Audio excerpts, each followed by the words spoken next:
Salut tout le monde et bienvenue à l'émission.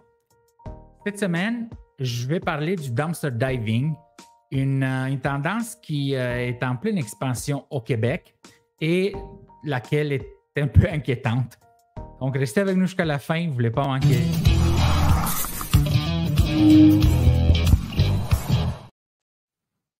Lorsque j'ai fait des recherches pour nos podcasts réguliers, David et moi, j'ai trouvé cet article sur le dumpster diving à Montréal et j'aimerais en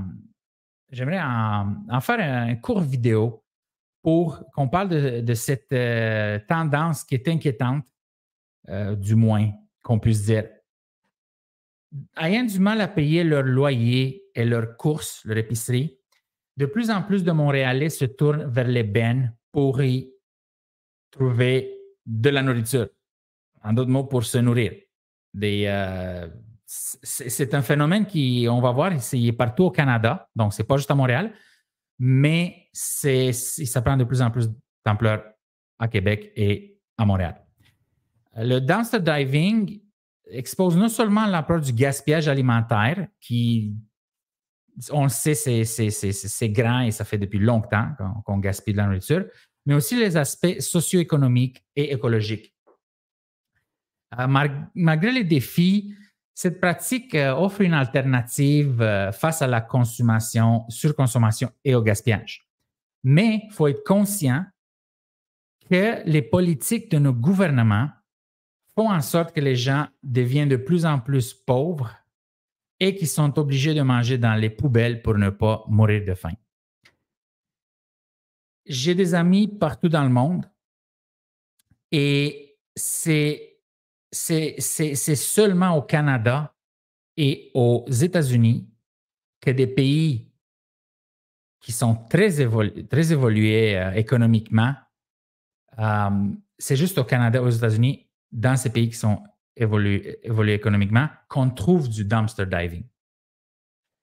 Et j'ai trouvé l'article qui suit quelques personnes pour un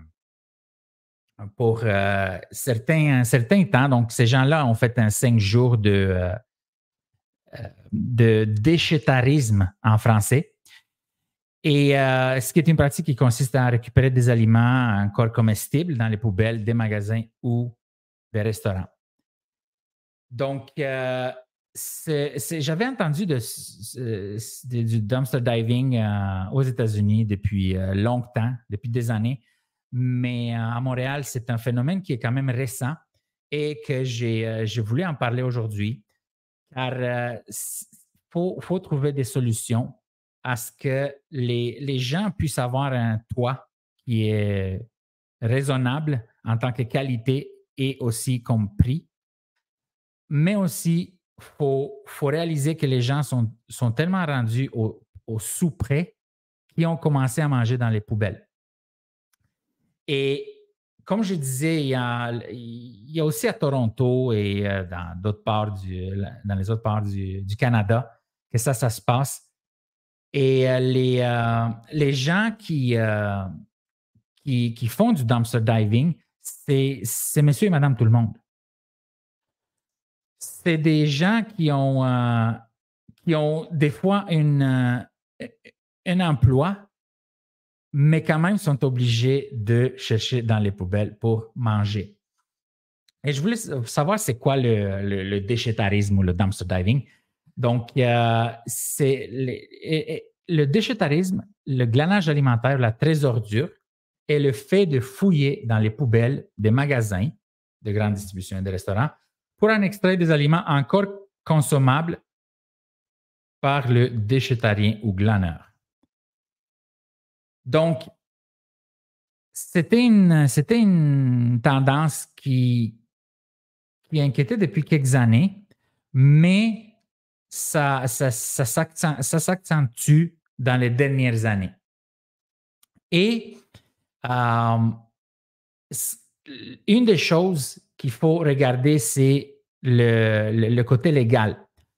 Donc, on sait très bien que lorsqu'il y a une poubelle sur le terrain de quelqu'un, cette poubelle lui appartient. Donc, si on fait du dumpster diving, si on va chercher de la nourriture dans la poubelle, on rentre sur le terrain de quelqu'un d'autre. Que ce soit un terrain privé ou un restaurant ou un lieu commercial. Donc, ça, c'est une chose qu'il faut faire attention si on décide de faire du dumpster diving. Quelque chose que je n'aurais jamais cru possible au Canada. Donc, il faut faire attention au côté légal et aussi au côté sanitaire parce que, vous le savez très bien, dans les poubelles, il y a beaucoup de microbes et de bactéries. Donc, ça, c'est les deux choses que les gens font attention lorsque j'ai cherché comment faire et c'est quoi qui pousse les gens à faire ça. Donc, en 3 jours, ces gens-là ont trouvé pour 300 $ de nourriture. Et quand je lis l'article, donc la nourriture est variée. Il peut y avoir des légumes, du fromage même, des raisins, des carottes, des patates, des sauces. Et cette nourriture-là est encore bonne à manger. Mais le point de ce mini podcast, c'est que faut regarder c'est quoi les solutions pour que les gens au Canada et au Québec ne soient pas obligés de manger dans les poubelles. Et c'est une des raisons pour laquelle David et moi, on a décidé de faire un podcast pour trouver des solutions à la crise du logement. Et cette semaine, j'ai voulu prendre le temps, quelques minutes, là, simplement de faire la vidéo sur le dumpster diving, qui est encore une fois, une situation très inquiétante dans un pays aussi évolué que le Canada. Alors, je vous remercie beaucoup pour votre écoute et on se voit bientôt.